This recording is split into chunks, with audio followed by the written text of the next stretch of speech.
Hello and welcome back to True Crime Guys podcast. I'm your host, Michael, and Andy's back. I am back, Michael. Welcome. I see you brought a toothpick. I do have a toothpick in my mouth. I wanted to sound sassy when I came back. You took 3 weeks off so you can reinvent yourself? I do. I have a whole new character. It's a whole new character thing now, Michael. I don't know if I like it. Maybe it'll grow on me. No, I'm just trying to quit smoking a little bit, so it's one of those little oral fixation habits trying to be better ones. It's a distraction. Yeah. Right? It's better than chewing gum on the mic the whole time, just hearing. Oh, God, so much better. So, yeah. Yeah, it's a terrible podcasting habit. So I won't be like doing... eating, like, corn chips or something. I won't do that the whole time. I'll just occasionally put this in the corner of my mouth and suck on it gently. Oh, God. Great. That's going to be great for me to stare across the table at this entire time. You'll know when I do it. He'll get real quiet for a second. Hopefully I can cut it out in post. Oh, no, I'll do it right in the middle of your monologues. Let's go, Michael. Great.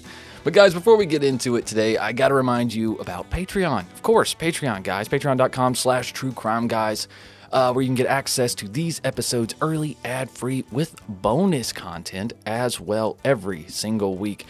And again, that's Patreon.com/TrueCrimeGuys. There's also free memberships as well.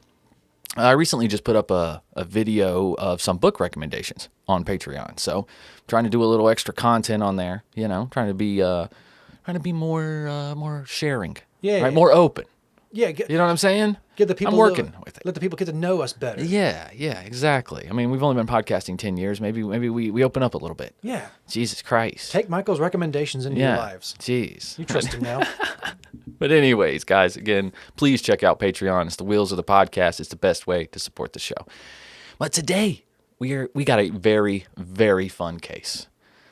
Andy, you're not ready for this. Oh, I'm not? It's bizarre. I was looking for a strange one-off case, and then this one is strange, one-off, and also old, so we can make lots of jokes, which is fun. So in comparison to how normally ready I am for a case, this is even less ready? You're totally not ready. Wow. Yeah, and I mean, to be fair, I did that to you on purpose because surprised. I want to unveil this story to you. I'm surprised I have pants on. I'm proud of you. I was not ready for this. Better than last time. Nice. I was grieving. But guys, it was August 22nd, 1922, when this case takes place in Los Angeles.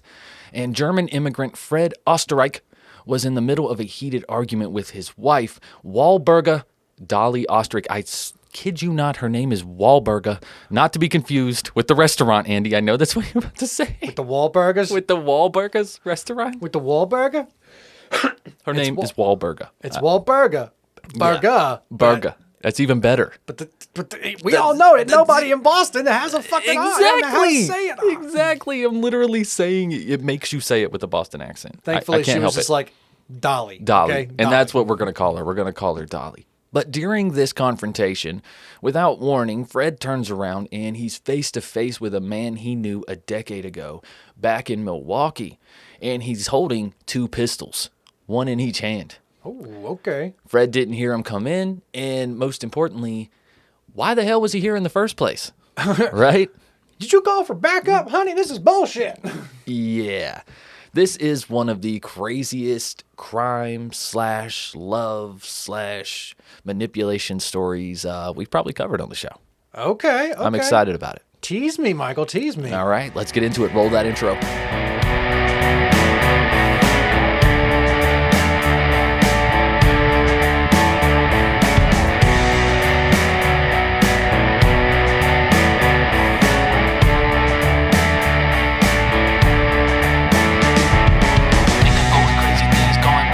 Like my mind, I swear I saw him in the kitchen last night. She tells me that I'm paranoid. Another fight shakes me off like a Polaroid. Maybe she right, I can't shake the feeling though, like someone else is here.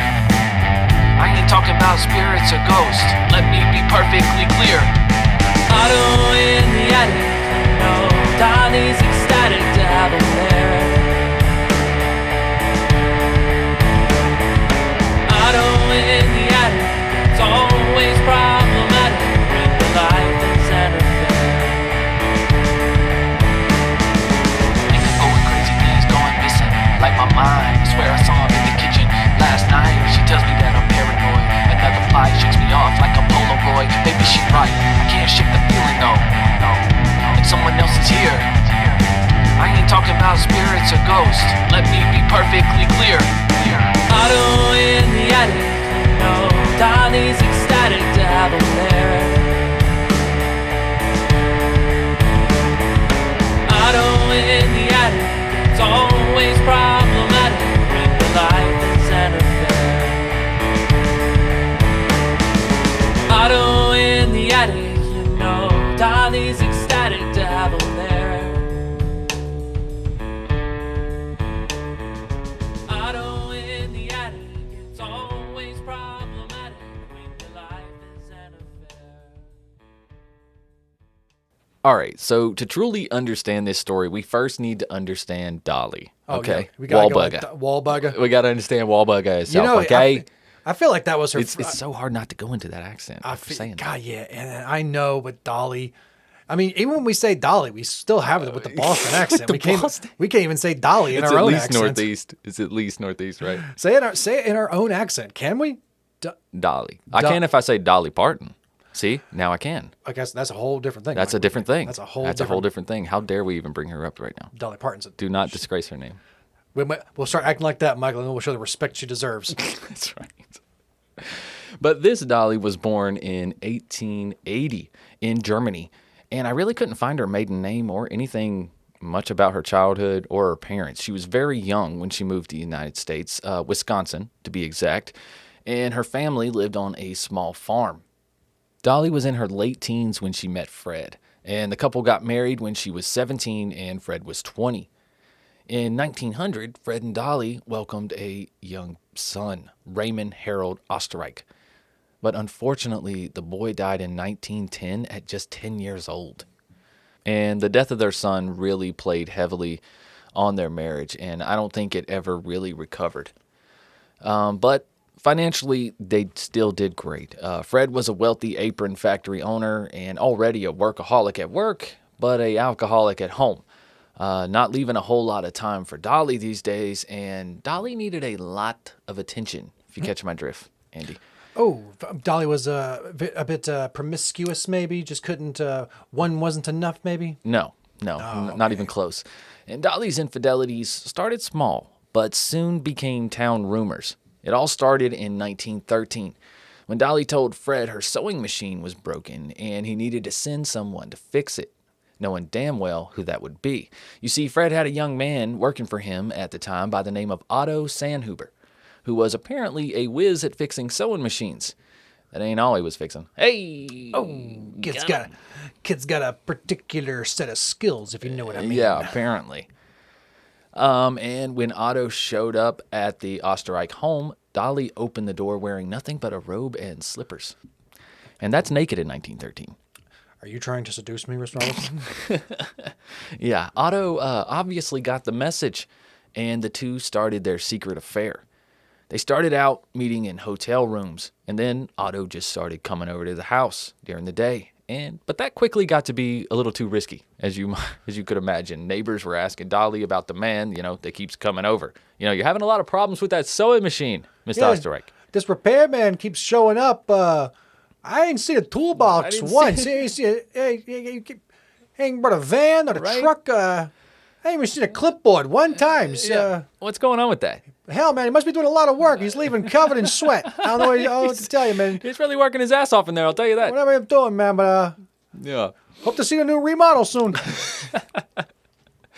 But no, she told her neighbors that it was just her estranged half-brother, and they were reconnecting. Oh, they were reconnecting, all right. Over a game of Naked Twister. So now they were in a pickle, though. Apparently not seeing each other anymore wasn't going to happen. So Dolly gets the brilliant idea for Otto to quit his job and live with her and her husband in the attic. Oh, I thought we were going for like a early throuple type situation, but nope, just gonna live with two different men that don't know about each other in the same house. This should be easy. Oh yeah, the old secret attic cuckold trick. Yes, that's how we're gonna work this relationship. That's right. And Otto buys it. He goes along with it. A lot of people seem to think this is strange, like when you look this up in articles. But remember, the dude's 17 years old. This is kind of a dream situation for him, probably. I mean, for all intents and purposes, he was kind of a dork.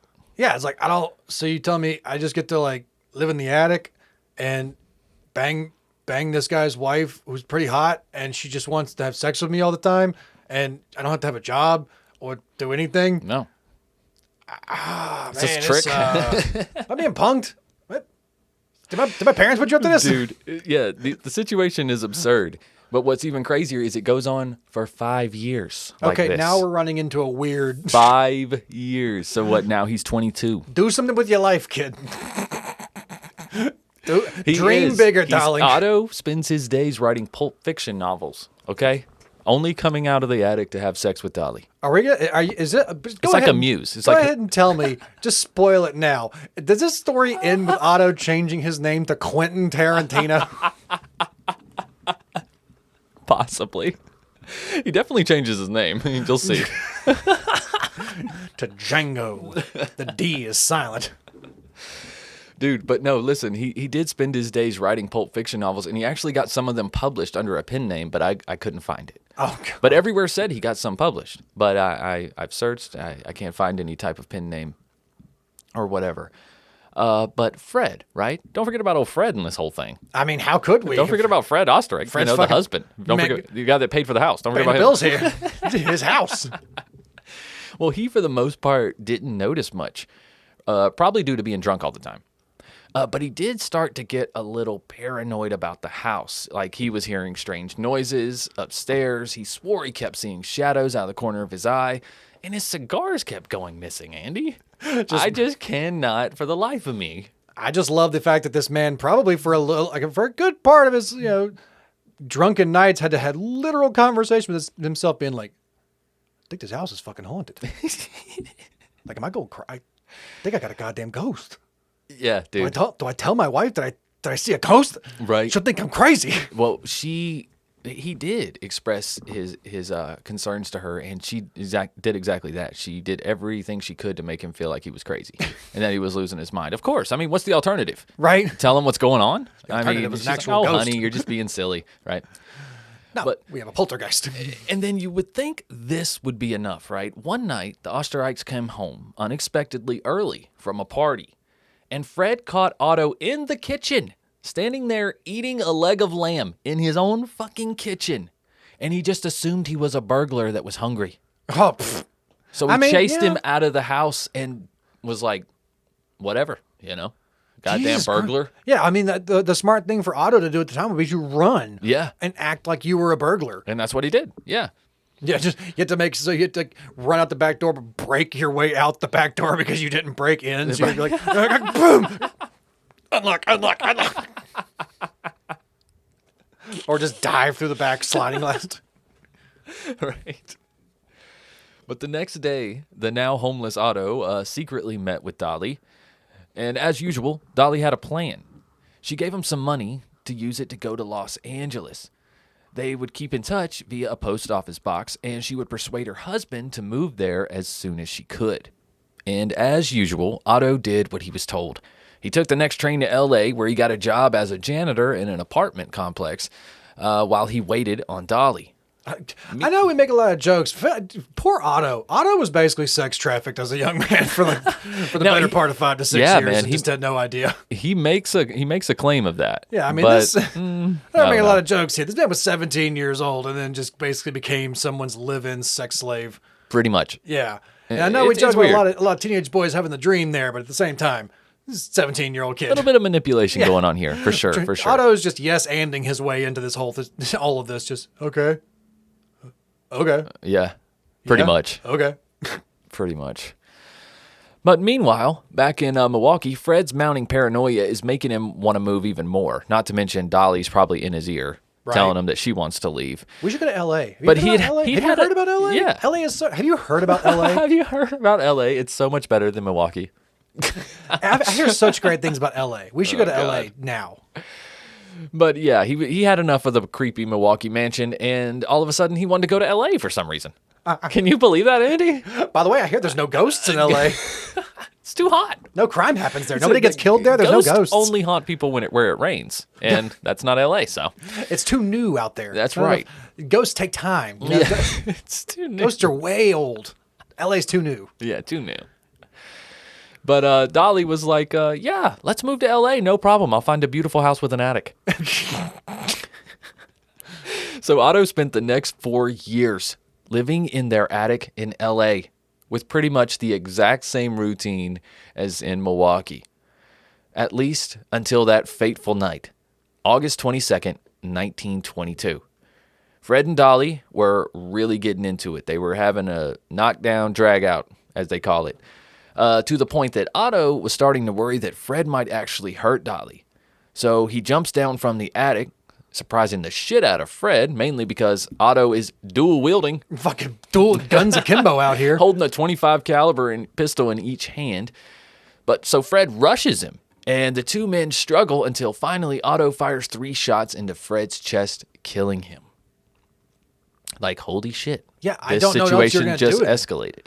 You literally, you're fighting with your wife in your new house in a different state, in a different city, after 10 years, Yeah, basically. and the same motherfucker you saw in the kitchen Yeah. is here. The guy who You know what's weird about that story What?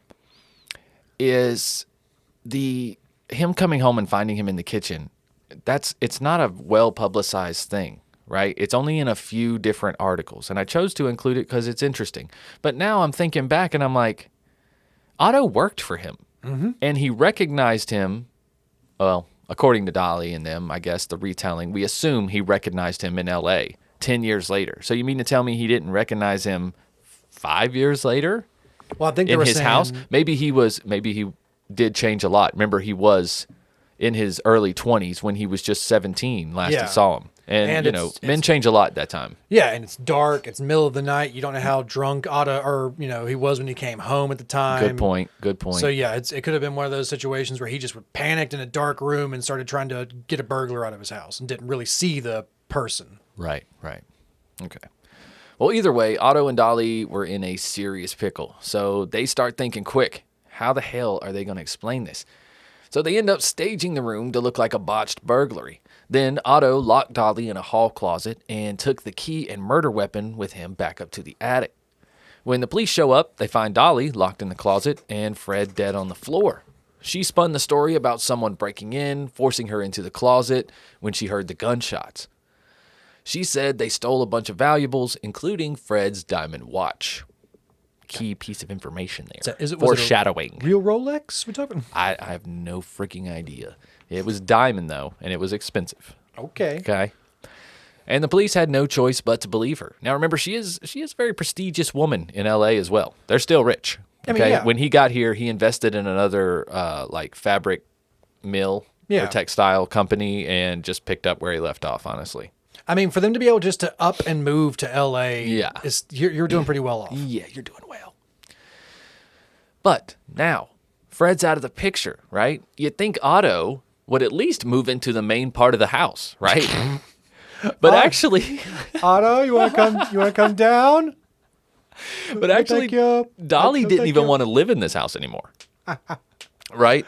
But don't worry. The new house would have an attic too, Andy. Don't worry. Which Otto continued to live in. Jesus Christ. At the new house. It's like you could almost understand at the old house, like you're trying to keep up appearances, right? Mm-hmm. You don't want your husband to mysteriously be dead, and then all of a sudden all your neighbors see you with another man. Yeah, immediately. Literally the next day or later that day. Yeah. That's insane, right? But still, now we are really getting into, I feel like Otto may have been kind of brainwashed here a little bit and kept in some unsafe conditions. This sounds like a fucking SVU episode at this point. Maybe.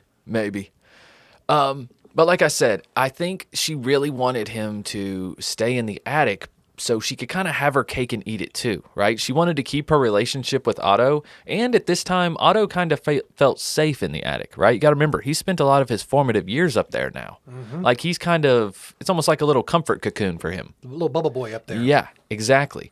And it worked to the fact of Dolly now appeared single, right? Which a widow too. Exactly. Which would allow her to woo other powerful men who could help her with her possible legal troubles in the future. If you catch my drift. Right?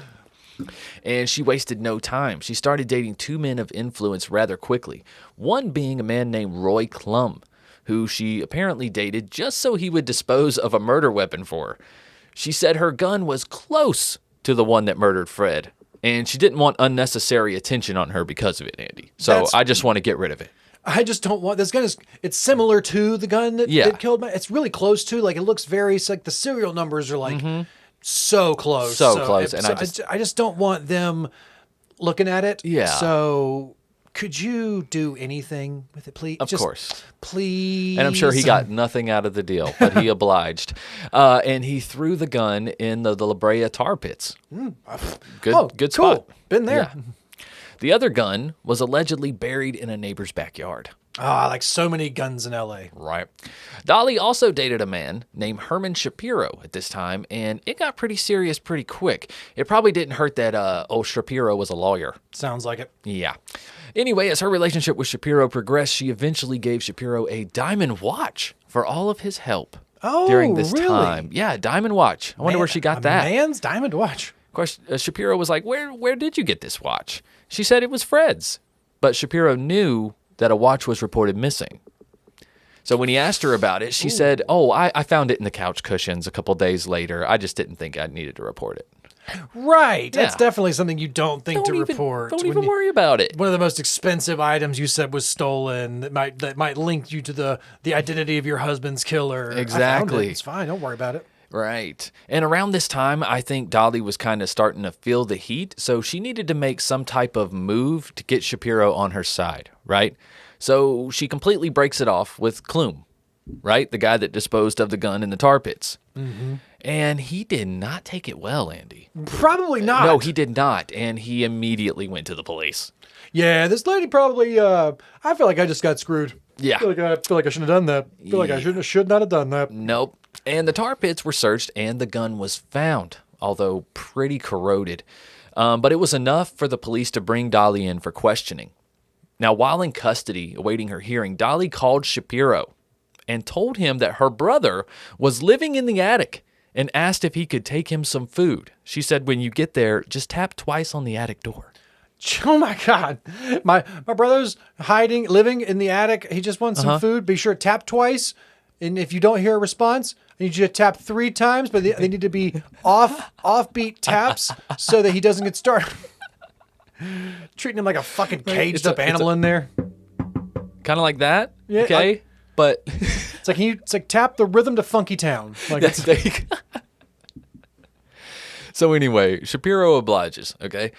Probably mostly out of curiosity. Wouldn't you? I'd be like, holy shit, somebody's going to come down from the attic when I go tap on it? Yeah, no, I'm going to go check this out. I mean, this guy's a lawyer. I'm going to go check this out. This guy's a lawyer. He needs to get the information, not me. If you're telling me, it's like, hey, I need you to run by my house and feed my brother. He's in the attic. Knock twice. You're not doing it? No, not a chance. I need so much more information. How old is your brother? Yeah. Has he had all his shots? Is he human? Is the chain tight? Right. What kind of... Why is he in the attic? And has he been vaccinated? So yeah, has he, has he been socialized? Yes. Is he house trained? You ask him questions that people ask about their dog. Yeah. Has he ever bitten anyone? I know he has. You're telling me to knock twice. Mm-hmm. So, anyways, Shapiro's excited. So he knocks on the door. Otto comes down, and Otto is super excited to talk to somebody. He hasn't talked to anyone other than Dolly in 10 years at this point. Yeah, this guy is literally, like I said, he has been a prisoner. Yes. So he was super excited, and he ends up basically spilling everything to Shapiro. Yeah, this guy's just so happy to have a conversation. Stuff he shouldn't have said. No. Especially not to the man who's currently sleeping with Dolly. Yes. Yeah, if you catch my drift. The boy got no poker face. Okay? Otto came down literally like a happy dog. Yes. Like, ooh, friend? You're my best friend. You're my best friend now. We are best friends. Do you want to hear my stories? I have stories. Right? Now I have you and the lady I have sex with. I have 2 friends. I have 2 friends now. But Shapiro told him that he needed to leave the house and get the hell out of town. So Otto did as the lawyer suggested, and he moved to Canada for a short time. Otto is just yes-anding again. Sure, I'm out of here. How did this boy He just has goes no with skill. the flow, dude. How did he make it to Canada with no skills? This man has no abilities or skill. This man had to just be to Canada and be like, I guess I can fuck in an attic. That's my skill. That's my skill. Hey, there's a pretty good red light district in Montreal. I don't know. That's all I've been trained to do for 10 years. All right. He did used to fix sewing machines. Maybe he could dig real deep, man. He's good with his fingers, let me tell you.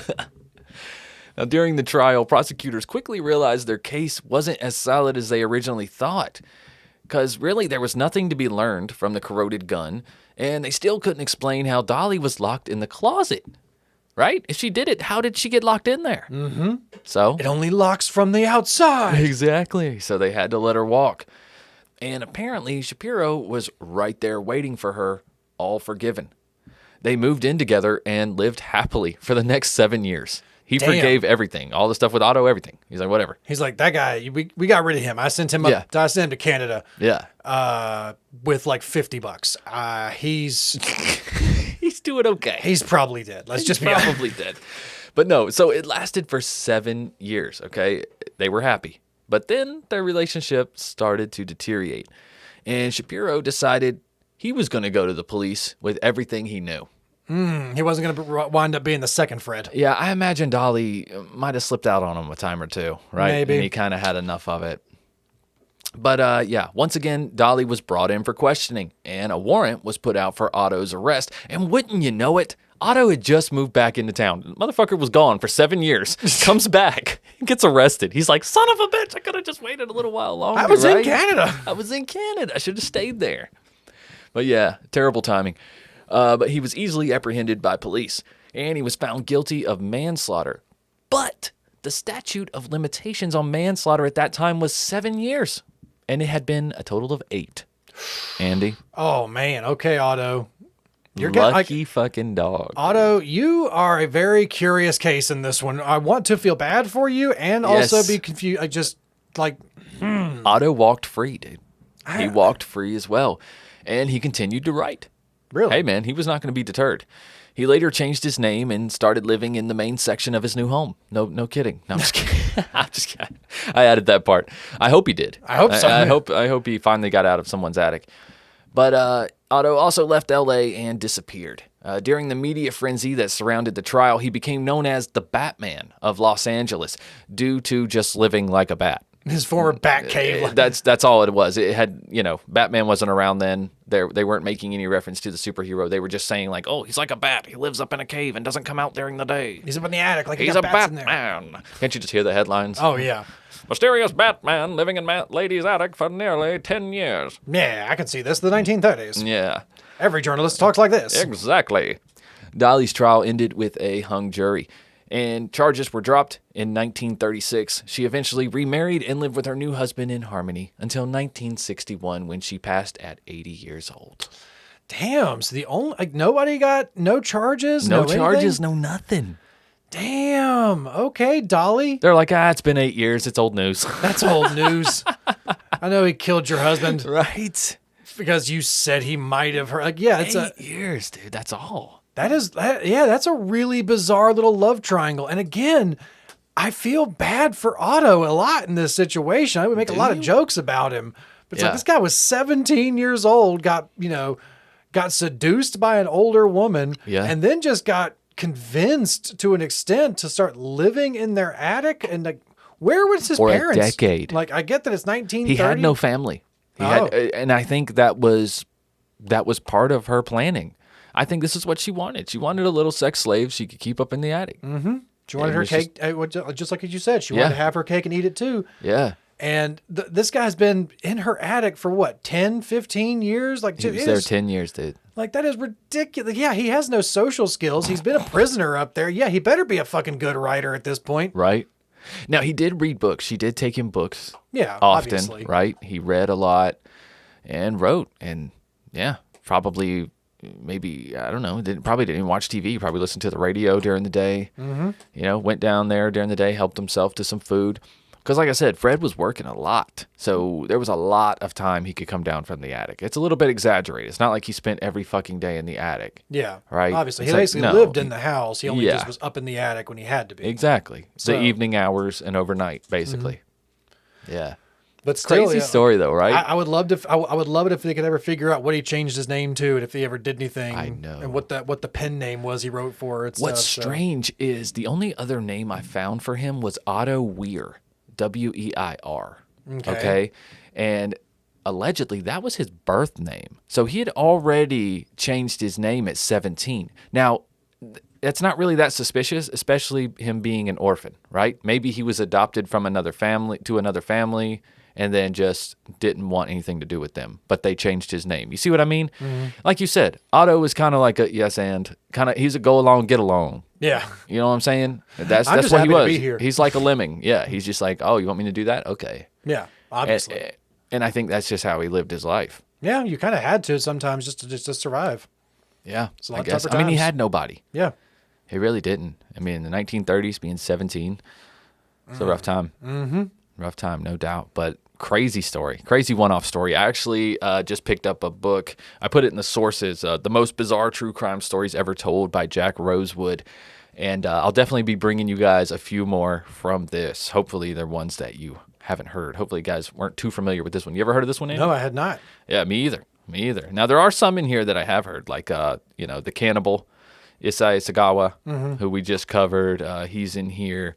There's a few other popular ones, but most of them not familiar with. And I love Jack Rosewood. If you guys like nonfiction crime novels, got to check out Jack Rosewood. He doesn't embellish too much. He doesn't pretend like he knows what the killer or the victim is thinking. Yeah. He gives you the facts, but there are a lot of facts. Yeah, there usually my is. man does his research. Good. Yeah, he's amazing. But yeah, guys, I hope you enjoyed that one. Enjoyed. Yeah. You know how it always feels weird to say that, but you guys know what I mean. Yeah. Yeah, not mincing words here. Hope you got out of it what you were looking for. Exactly. But thank you guys for listening. And thank you guys for those of you that are on Patreon, patreon.com/truecrimeguys, the best way to support the show. We appreciate that so much, guys. It's the best way to support us. And also another way to support us is to support our sponsors, like Oh My Gaia. Oh My Gaia is an innovative, all-natural deodorant, fragrance, and beard oil company specializing in paraben and aluminum-free products. Guys, we've been with Oh My Gaia since the beginning. They are a great company with great products. There's tons of scents to choose from. You can check them all out at ohmygaia.com. That's ohmygaia.com. We have our very own scent called True Crimepine, which you can check there. It's got our old podcast logo with the old mug shots from me and Lauren on there. And like I said, because you guys are True Crime Guys listeners, you can visit ohmygaia.com and get 15% off your order by using the word Crimepine, Crimepine, no space. The word is right below the description of this episode. Again, that's for 15% off your order at ohmygaia.com. Guys, you will not regret it. Please check it out. Also, check out truecrimeguys.com, where you can purchase one of our 12-inch vinyl albums. And, be up to date on everything that's happening here on True Crime Guys. Make sure you give us a follow on social media at True Crime Guys, on TikTok, all that stuff. We're actually on TikTok now, finally. Oh, we are. Yeah, we're on TikTok. So give us a follow. We've submitted to Lord TikTok, apparently. That's where we're at with mine. Oh. Yeah. Anyways, guys, we'll be back next week with another True Crime Guys case. Until then, I guess you have to keep on creeping. Bye.